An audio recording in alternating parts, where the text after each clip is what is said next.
Happy EEKtober, everybody. We are doing 31 days of scary movies, and today is day 10. I am your host, Melissa Forziat.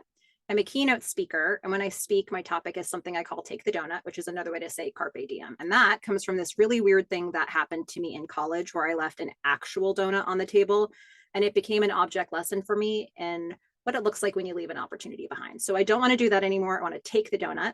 Now, from time to time, I'll issue myself a take the donut challenge where I'll say there's something I want to do. And I make it official so it holds me accountable. But this time I'm opening it up to anybody who wants to join. So here we are for 31 days of scary movies. Again, today is day 10. We're going to talk about Triangle.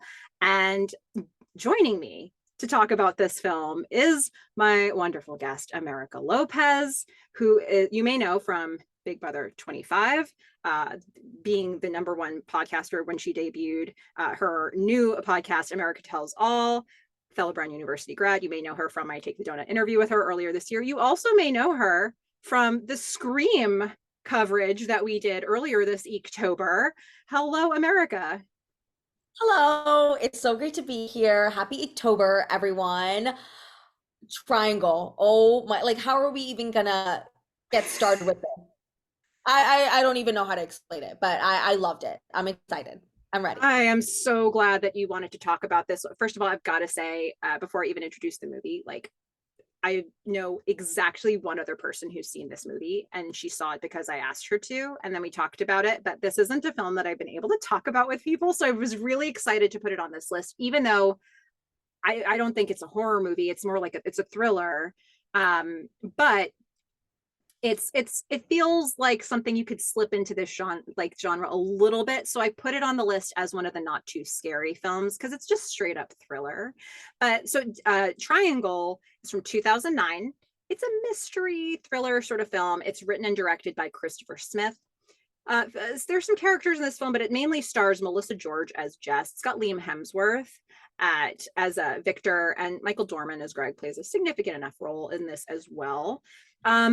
You know, before we kind of get into we're going to cover this one a little differently because I think that, like America was just referencing, a lot of the EEKtober coverage that I've been doing of these films has gone scene by scene and looked at things maybe with different tones based on the tone of the movie. This film is going to be really hard to do that because it's such a math problem, and neither America nor I are prepared to take that on. So we're going to do this book club style and just ask some basic questions about this film and sort of use that to prompt our discussion about it. But I think where I want to start with this, America, is like, first of all, had you ever heard of this film? No, I was gonna say I've never heard of it. And I mean, it makes sense. I don't really watch scary movies. It does have it listed as horror I forgot what platform I watched it on. But I'm like, oh, this would probably be enough to like steer me away from like watching it because I just don't do scary. And not gonna lie, I was scared the first 30 minutes. I was like, something's gonna pop up, something. It's just the suspense. The vibe of it is very scary. But yeah, it's more mystery, thriller for sure. This is But helpful to know how you would categorize it because I have a really hard time placing where to put this film in from a lot of different standpoints. One of the things that I struggled with is when one of the reasons I've never been successful about recommending this movie for people to watch before is that I'm afraid to say anything about it because I don't Mhm. know what you can say about the film without spoiling the film, and I can't decide what's too important to say. So when like I was talking to you and I was like, well, which movies do you want to cover? And I was trying to decide how much to say to you to help you decide if you wanted to do this with me. And then I threw out the words time looping, and I was like, I hate that I'm doing it, but you need to know what this film is. So I guess one question is like, I don't know how much of a spoiler that was for you going into it, but how would you describe this film to somebody who hasn't seen it? It's tough because without the time loop or like Groundhog Day, like words, like it just totally gives it away. I will say though, I read your message. I went in and I was scared enough those first 30 minutes that I completely forgot that it was a time loop thing. So when it got to the point where like you do see them starting to come back and all of this stuff happening again, I was like, oh, that's right. I completely forgot about this. But I don't know. I would say it's a mystery thriller. Woman goes on a yacht and some stuff starts happening. That's it. Awesome. Great way to go with it. Yeah. Okay. So this helps to know that like you get so wrapped up in it that maybe you don't remember that I gave you a big spoiler just because I didn't want you to cover a movie that you were like not happy to watch. But yeah, so this overall, how did you feel about this film? I ran straight to Reddit afterwards. So it was funny though, when I looked up the movie to see what platform it was on, first link is like triangle ending explained. And I'm like, oh, I know it's gonna be a good one. Because I love it when you have like an ending where people need to have like message boards and like threads about it and discussing how it ends. That's how you know it's gonna be a good one. But I really enjoyed it. It was a lot of fun. I'm so glad to And hear that. I love the ride. It was, yeah, it was good. And at the end of it, I'm just like, okay, what did I just watch? I have to take it in and I have to start connecting all the pieces together. I'm like, oh, this means this and this is gonna happen. And but yeah, I went to Reddit and I tried to see what other people thought about it and what their interpretation of it was. And I pretty much we all landed on the same thing, right? She's dead. Spoilers, but she's just Well, I was going to ask about that because I think there are a couple ways that people talk about this film, and I wanted to see where you landed with this. So, one interpretation is like she's dead for the whole thing. She's always been dead for as long as we've been watching this film. And then another way to look at it is she's alive, but then her brain resets when she's napping on the boat. Because she's behaving one way getting onto the boat and behaving a totally like her memory is very different getting onto the boat versus when she gets off. There's indicators that she like knows why she's getting on the boat when she gets on, and then when she gets onto the rescue boat, she's like yep. confused about everything. So like if she were Mhm. dead the whole time, why does she have the memory in one place but not the other? So like it's as you, especially as somebody who's gone to Reddit now and has been looking for answers on this, like for you, it sounds like you're landing on that she's dead the whole time. Is that fair to say? Yeah, she's dead the whole time, and I guess you can take naps when you're dead. And that's what reset, because I agree with the resetting part. But I'm like, oh, that's not that crazy. Yeah, maybe you need to rest in the afterlife too. Whatever, you might get tired. But I didn't think of it that crazy. I tried thinking about like, okay, what does this mean for the people on the boat, Yeah, right? I struggle And with that. yeah, and I'm like, you know what? I'm not going to go any deeper than that. Then maybe they're just a part of her, world. I think one of the character, Greg mentions it to her, like this is just part of your world, right? He screams something like that at her. So I think it's just part of her, like hell or whatever you want to call it, this afterlife, and they're just characters there, but they're not actual people, and they're not. She's not actually killing them, is what I'm getting from this. That kind of works in terms of like some of the other things that I'm going to question a little bit later on in terms of how we interpret it, but like this idea that maybe nobody's really there, like all of this is sort of a figment of her dead imagination Yep. versus like, and she's in some sort of purgatory, but they are just the world around her, and not so much real humans with stakes. So that's kind of interesting. I'm wondering, does it change anything at all for you to know? So we're going to get two room numbers in this movie. Number 237 is the room number of her house, and also the room number of that room on the boat that has the bathroom with the writing on the mirror and where one of the kills is going to happen later in the film. Does that change anything for you when you think about it's the same room number in these two completely different places? Hmm. I didn't even catch that. I do remember them like showing the room numbers a lot, but I didn't even think to like, keep them in mind or memorize them. But okay, what this means to me is we also see like at the very end of the movie, her crashing, and there's like a marching band there and they're playing the song, and the marching band has like the same logo as the boat, What? right? Wait, I It's think so so. Am I making that cool. up? Am No, I making probably not. I just didn't notice it. So good. So I think so. cool. So it's like these are pieces from her real life that are integrated in this imaginary world of hers. So fun. And they're like Okay, reference. I think so. I might be making that up, but I remember them like good. panning to the drummer in the band, and it had that same. I think it was like A and O that you see on the like life vest or jacket or whatever. Hmm. But I guess that just means to me that yeah, so the boat isn't real. the bigger boat isn't real. It's all just fake. And there's these pieces from her real life that are like referenced in this like imaginary world. Imagine, yeah, just dream of hers. I'm loving these takes. I like where you landed with this. You know, in so when I think about like my experience watching this for the first time, I started to get into the weeds of like how many versions of her there were, how many, like who's killing who, where, who's where. And I think this movie works best for me if I let it wash over me, because at the end of the film, I end up having this like, yeah, that worked sort of feeling about it, even if I don't know how it added up exactly. Um, Yep. so, okay, it looks like we're having the same experience there, which is why we're Same thing. not I'm like, covering this scene by scene. yeah, I'm like, I'm not gonna think about it too deeply. It's like I get the gist of what happened. And the big so at the end too, where you see she like runs over like a seagull or something, or a seagull like hits her windshield Yeah. and she goes over the ledge and like drops it and you see like hundreds of other birds. That's what I'm like, oh, Yeah. okay, she's still in that loop.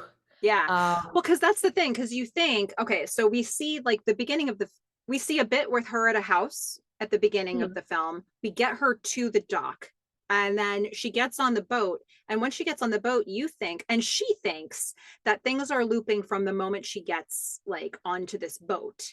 And yep, they give you some indication that that's what's happening here to make her think that. And so, like, it's like, how is she ever going to get out of this cycle on the boat? So then when you get this stuff on land, it's like, oh man, this whole thing, everything. yeah, is part of like this big process that she's going through. I think, you know, one of the things I think would be fun to do is to take a couple of the moments that it's like, okay, what is this, what's going on here, and to just look at those instead of trying to like piece every single thing together. So we're going to get you know, right around that time we're going to get a scene on the beach. Jess is, it looks like her eyes are dead, but we're going to find out later she is not. She's just landed on the beach, she's watching a crab go by, and this whole thing like is shown to us, that scene is shown to us in the very beginning of the film, so you know it has to come up again somewhere. And it's like, okay, so she's going to be on a beach, she gets off of this boat somehow. um about like as you're going through the actions on the boat itself though, not Triangle, but the rescue boat, she is pushed. We find out that the way she gets out, she's pushed off by an earlier version of her. And this is like the latest version of her in the process. So the last boat version of her, or it's her the whole time. It's one like Jess Prime the whole time. But when she gets all the way to the end of this cycle, she's getting pushed off the boat and she washes up on shore. How well does this hold up for you in terms of like, does it make sense for her to be fighting herself in a moment? I don't know if we saw that moment. Yeah, I mean it's got to work. You know, like what What choice do we have? I yeah, what else do I have? But I guess okay, so it takes like 3 rounds, right? I don't know what to call them. It takes 3 cycles because there needs to be 3 of her At on the least. boat, Mm-hmm. right? At least. It's all very trippy. Yeah, how And many cycle, like how many different, because I think I have seen people try to explain this film by looking at versions of Jess, like Jess A, Jess B, Jess C, or I've heard people call it like newbie Jess, learning Jess, experience Jess, like. But I think for me the easier way to track this is to say Jess Prime, who we've been following, gets on the boat. We're following that copy of her, and then like she's encountering all of the other copies of her, but we're like walking through this cycle with the first one. um I think that's how this works for me. So like when we get her off the boat, did you feel like we could get her off of the boat? I I did. I was like, okay, this is the end of it. This is the, but you know what? From the beginning, I was like, when she started acting weird on that dock, I was like, oh, she killed her son. I thought she had like drowned him or something, because she was already acting sketchy. We knew she had a son. She comes in all quiet. Obviously, Hemsworth character, what's his name, Victor, Mhm. he's like, oh, she's acting weird. I asked her where her son is at. She said school. She's still very weird. I was like, oh, she killed him for sure. And then I sort of forgot about that and dropped that theory as we went on. Um, just because again, I was so like into the loop and trying to figure out what this all meant. And then at the end, I mean, the big like plot twist is that like, oh, she's like verbally and like physically abusive to her son. And we didn't see that when we first got introduced to the both of them in the very beginning. But yeah, the whole thing is just like I'm trying to work through everything. I would say there's the three versions, right? Yeah, you talked about the prime. The prime has to be the one that ends up pushing the last iteration of her over, and that's the one that gets saved. But Well, I mean, I think we're in the head of one copy the whole time. I yeah, think, because otherwise it kind of gets messed up. But I think like as we're tracking and she's watching new versions of her come onto the boat and they're sort of behind her, she's experiencing these different things. And I think it's just like when she's sort of at the end of this part of when she's like the most mature version of boat Jess, yeah, is when she gets pushed off of it. And I think like the whole film, as the film starts to progress, it's so funny that because like you had the instinct from the beginning that she had killed her son, and I didn't have that in my head at all. So as we're on the boat and then we get her back to land and we get her to her house and she's watching the whole thing, I'm like, why does she keep choosing to get on the boat? And every time I was like thinking a big question in my head with this film, they answered it right after.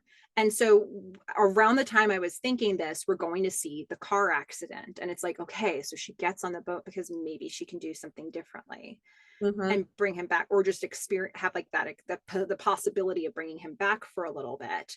So like for you, as somebody who actually thought that that might have been happening or had the thought that she had killed the son to begin with, like when you get to that part, how much does that feel like a satisfying like way to explain all this to you? With her getting back on the boat and like trying to change things. Yeah, like the fact that this Yeah. whole movie exists, Yeah. like it hinges on that. I mean, I thought of it, yeah. In the end, I was like, is it satisfying? I wish it would just end, right? With her being on the taxi. I wish she wouldn't choose to go on the boat, honestly. But I guess she's like so obsessed over this and feels like this immense guilt that she just like is trying, like you said, she's trying to change it, trying to do something different next time. And hopefully she can save them. She doesn't understand that, like, obviously she's not there. Like, it's done. Like, there's really nothing she can do. Well, there's a But detail on the boat that I think is really helpful. So there's a like in terms of ship decoration, it's called the Aeolus, and yeah, there is a picture on the ship from 1932 with the name of the boat there. And it's explained a couple times. He's the Greek god of winds, and he's the father of Sisyphus. And Sisyphus was a man condemned by the gods for cheating death, and he's going to be forever like condemned to the task of rolling a boulder up a mountain and watching it fall back down, and that's it for him forever. And they certainly, I feel like they put this detail here for a reason. So when you think about the movie in the context of that, what takeaways does that give yeah. you? Well, yeah, at that point, I looked it up actually. I love Greek mythology. And I was like, "Oh, let me look this up. What is this about?" And I'm like, "Oh, this is her hell." But also, again, it was like I was coming up with these theories and then just dropping them and just watching the movie and letting it take me for the ride, whatever that was. So I did have like hope that she would be able to get off, but of course not. She is going through this cycle. She's pushing this rock up the hill, whatever, and it keeps coming down. She keeps repeating it, and it's like it's her punishment in a way for, you know, for treating her son badly, for killing him eventually. Yeah. I guess like if you think like why would she continue to do this knowing what the outcome is going to be, I guess like we assume that this whole thing started when she had killed him, when they were both dead in the car wreck, and she just chose to continue this loop over and over to punish herself or to be punished. Mhm. Yeah, you said something earlier that I thought was really interesting because like what the deal is with the other people with her is something that you kind of have to consider. And one of the things that I thought was really interesting is that there's fruit on a banquet table in the restaurant. There might be some other details like this that indicate it too, but when she sees the fruit, it's moldy, like Yep. really moldy, like it's been there for years and years. But they can eat the fruit and it doesn't look moldy and they don't get sick from it. Like one eats an apple, one eats a banana. And so like I was sitting there thinking like, what's the deal with like how time is working for all of them? So is when you're explaining this in your head, is it because none of them, like she's the only one who's real in this world? I think so. Yeah, she's the only one that's real. This is all in her mind. Everyone else is sort of just fake, is just a character in this world. And I mean the fruit thing, how do you explain that? Does she see it? Wait, remind me. Does she see it as like, I thought she saw it as like as normal fruit at the beginning. The first She time we kind of, does. The first time we go in and we're looking at it from her perspective, she sees what looks like a pretty like a banquet table that's full of a feast and it looks fine. And yeah. then we start seeing her friends eating some of the fruit. But when she comes back to it later in another iteration of hers, it's like got like covered in gray fuzz, like Yeah. so moldy. It's been like that for a long time. No way her friends were okay. So it's like, and also she has a time on her watch, like she has 8:30 on her watch and they have 11:30 at a different point. Like there's a clock that has 11:30 on it. So like no wait, the clock says 8:30, their watches say 11:30. So it's like, okay, so if she died going, driving at 8:30, she is perpetually living in this time, but they're advancing somehow. I'm Let's telling you get folks. let's get the writer of the movie on the phone so he can explain it to us. So they can explain it to us because it doesn't make sense. Again, I don't think about them too much.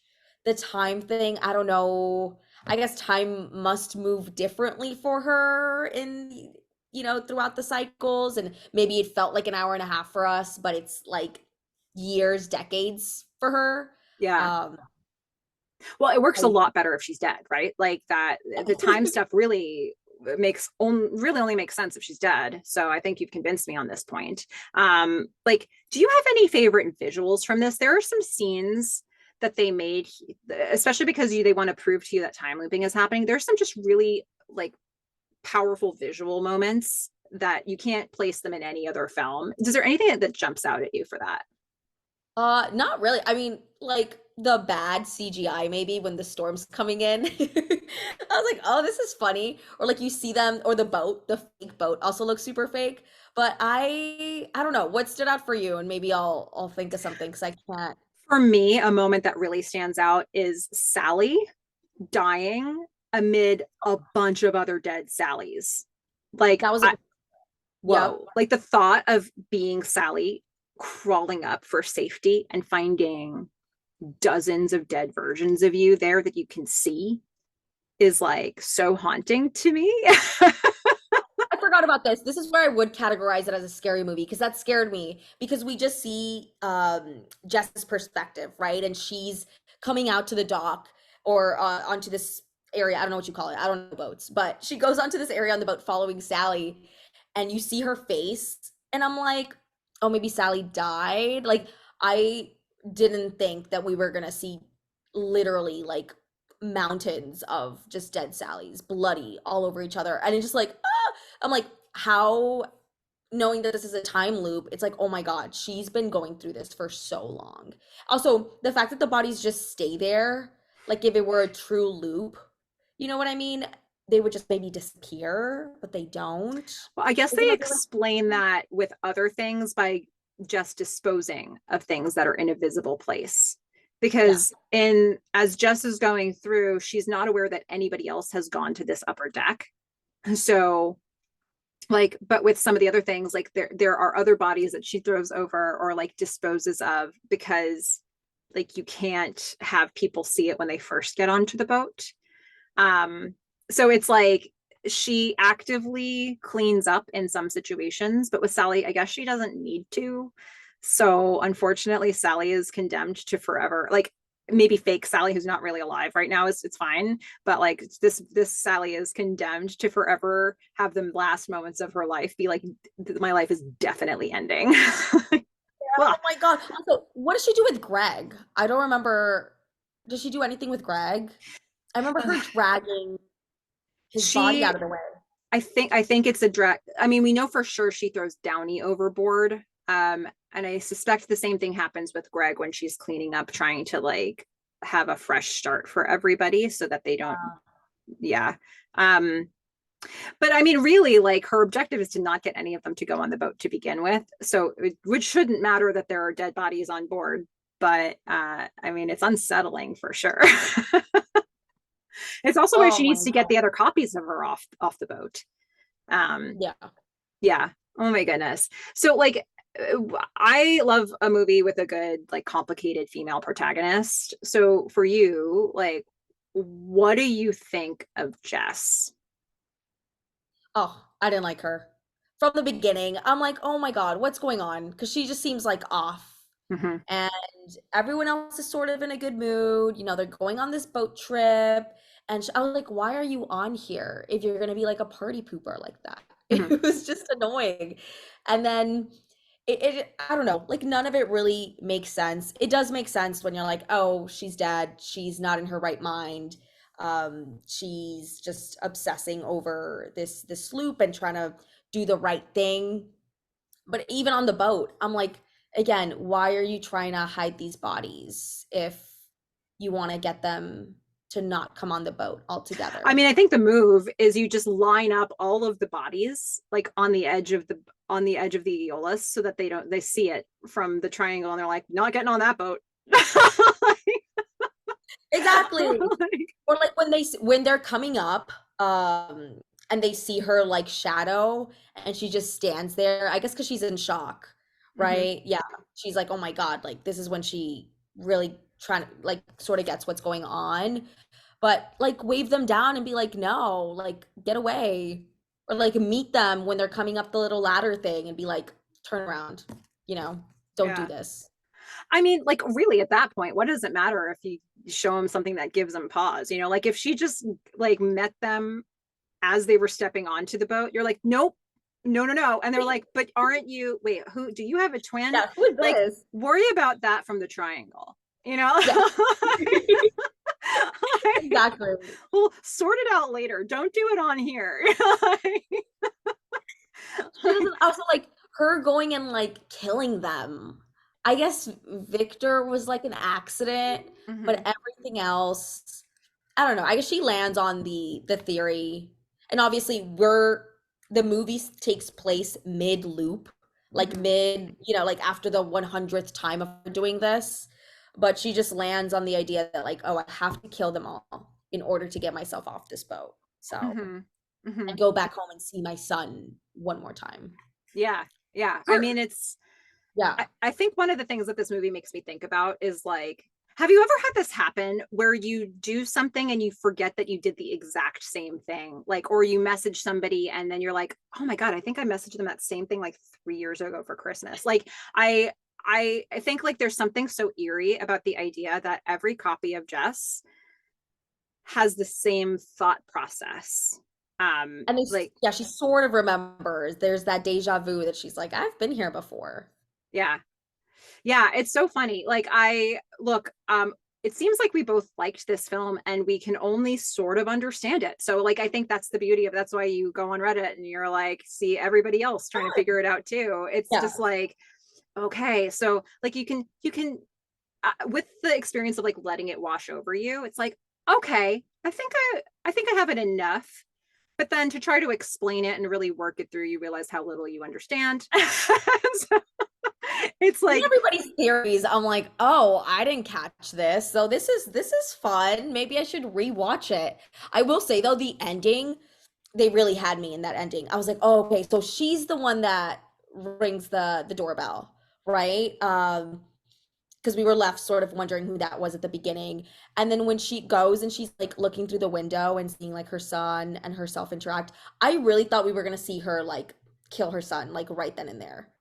And that was gonna be the end. yeah. But no, then we see her killing herself, and that's like a whole nother thing. But I think like I have compassion for her because I feel like what we just saw was her worst day. You know, like obviously her son died, yeah. Like and she died, I guess. Bad day. Objectively bad. But like also I think she just lost patience with her kid in the house. You know, like she has a special needs child who she thought was being difficult, but who actually was responding completely like rationally to everything he was seeing. And so like she she just loses it. Like she's just fed up. And I don't feel like that's her every day. I feel like that was her this day, and there were really big consequences to it. So I have compassion for her.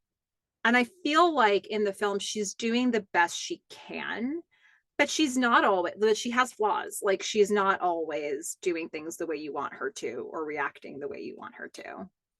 yeah, whenever someone's driving and they're not looking straight ahead, I'm like, no, no, please. You're asking for it. And she does that so many times on the drive before the accident happens.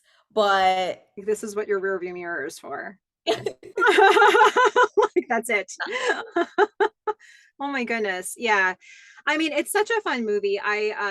So in the end, like okay, we know that my scary meter is totally busted, so much so that I thought this was just a thriller and not a horror at all. So like how would you rate this one on a scale of 1 to 10 of how scary you actually think it is? 1 being the lowest, 10 being the highest. I think it's funny that I think it was on Peacock. I watched it on Peacock that they have it as a horror movie, but like literally just horror, like no other description. I would say it's like a 1. Hmm. It's I think it's easy. I think you can do it. If you don't like blood, then there's that one scene, but with all the is her name Sally, Mhm. right? What was her name? Yeah. Yep, Sally. But other than that, I say this is easy. This is a fun watch. I'd recommend it too. It's fun. I love these types of movies where you're just like kept, like thinking about it Yeah, afterwards. you And have to I'm think so about it. It's like a little bit Memento-esque in the yeah. challenge level of watching it. It's like complicated but doable. But then like maybe don't try to do a podcast right after and explain to everybody exactly what you just saw. Um, but yeah, I'm so curious because like you got me thinking about the film in some different ways too. So I'd love to get people's feedback who are watching this and who have seen the movie on like what are your interpretations of certain things, or what are the stuff. I'm sure they planted a lot of stuff in this film that I didn't pick up on in terms of like visual cues that come up at different times. So Mhm. like it would Yeah. just be fun to get people's analysis of like what they saw in this, because I feel like this is one that's got a lot in it that you miss on like a first or even a second First. watch. Yeah. Yeah. I think I'm gonna rewatch it with Corey actually. Because Ooh. I want to go back and watch. Also, what was up with that Hannah character? The girl that they just brought in to kill off. Like, there's Oh, I think just it was so many Heather. Yeah. Heather, She, yeah. she yeah. What's the point? What an unfortunate situation for her. I mean, like I think maybe it's about like the stakes of it. Maybe it's about making sure people really want to get off the triangle.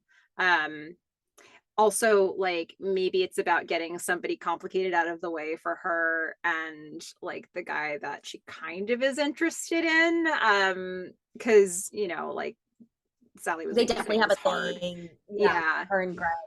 But yeah, I But think like just knowing that the stakes of the film are real from the beginning, especially if you're looking at like the storm and you're like, well, that's CGI, like we need stakes. yeah, we need something to happen. Like something's got to be real here. So maybe that's part of it. Um, but yeah, I mean, I think like as we go through the film, we do find like I think Greg's had his eye on her for a while. So it's like that's the one person in this situation that she knew. I do think it's interesting, like if all of this is that she's dead and these are people who are part of her world, I wonder why these people specifically. Like we know why Greg, right? Like, but all these other people are part of Greg's world, not hers. So like Like, how it's does she know what they look like, or like why are they these specific? Because I'm assuming maybe because she had this scheduled, right? She had like a yeah. little post-it, so she knew that she was gonna have this boat trip. Greg was like, "Oh, these people are showing up." Mm-hmm. But I think he didn't know. Greg didn't know that that Heather was showing up. Yeah. That was a surprise. So Yeah. again, that's like a whole nother, like, I don't know if it's a loophole or they messed up or if it's intentional, but like she's also brings up a lot of questions. I thought it was funny though, when I'm clicking on the movie, they have Liam Hemsworth as like the star. Oh, yeah. And I thought something was up with that because I'm like, I've never heard of this movie. Yeah. Like, looking at this clip, like he hasn't even shown up yet. He's not the lead, but I guess he's the biggest star in my eyes since because the movie's what, Yeah. 2009, I think. 2009. Melissa George had been in like Alias, the show. Okay, She was a really important that character was for a good. Yeah. season. That was pretty big. It was actually, when I think about it, that was probably like early to mid 2000s. I'm trying to think what season. She probably would have been around mid 2000s. So she probably had some name recognition from being on that show. And she had been in, like, she's done some other like sort of thriller, like B thriller movies that people like me might have seen, but I know are not widely known. So I don't know if she would have been a household name necessarily. Liam Hemsworth now is certainly the biggest name, I would say. Yeah. But like, yeah, it's interesting to see like sort of like what the algorithms bump up to the top. It's also Yeah. interesting that it's classified as horror on Peacock, because I think there's like a lot of, if you're into like researching the horror genre, there are all these different subgenres and classifications, and you can get like maps of them and like figure out like, oh, I like this kind of movie, well, here's some other ones like it. So it's kind of part of what's happening with EEKtober, of trying to help people like figure out what they like and see more stuff in that category. But there's a lot of debate in academic schools about it, whether or not thrillers are horrors. A lot of people will, you can find almost any subgenre, but people be like, slashers aren't horrors. It's like, what do you think it is? Yeah. Like, They definitely are. Thrillers, I wouldn't say are horrors. I don't know. yeah, it doesn't quite feel like that to me. I mean, I very loosely put it into the bucket for this because I just wanted people to discover the film. Like I loved it. Yeah. I've yeah, never heard of this movie before, ever. yeah, So it's such a shame. It's so fun. I think it's a very complex writing project to do. I guess anything with time looping, but this with so many loops is just wild. And they try to really spread it out over kind of a lot of time and show you all the details. So I just think this is really just a fun ride. And for those who are watching this, like, first of all, I'd love to know what you think about some of these plot points. Like, what are your interpretations?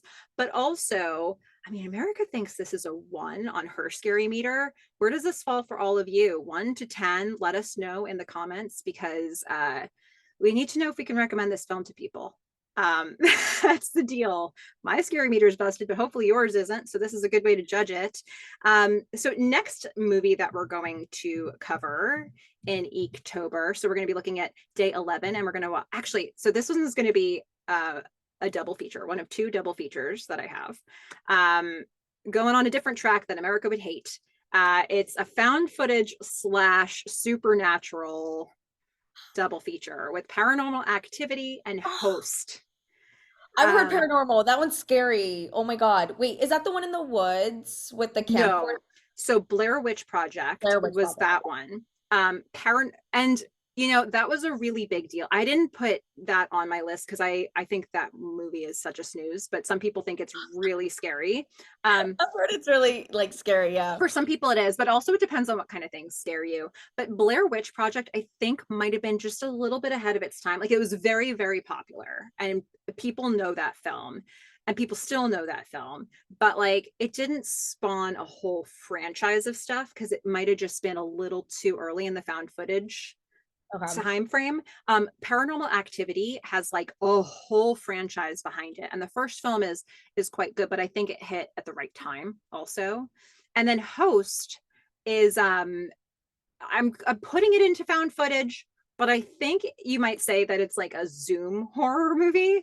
Like, it's from 2020. It was created during pandemic lockdown by a bunch of people who just tried to figure out ways to rig their homes to make it look like a found footage, like a seance over Zoom where things are going really, really wrong.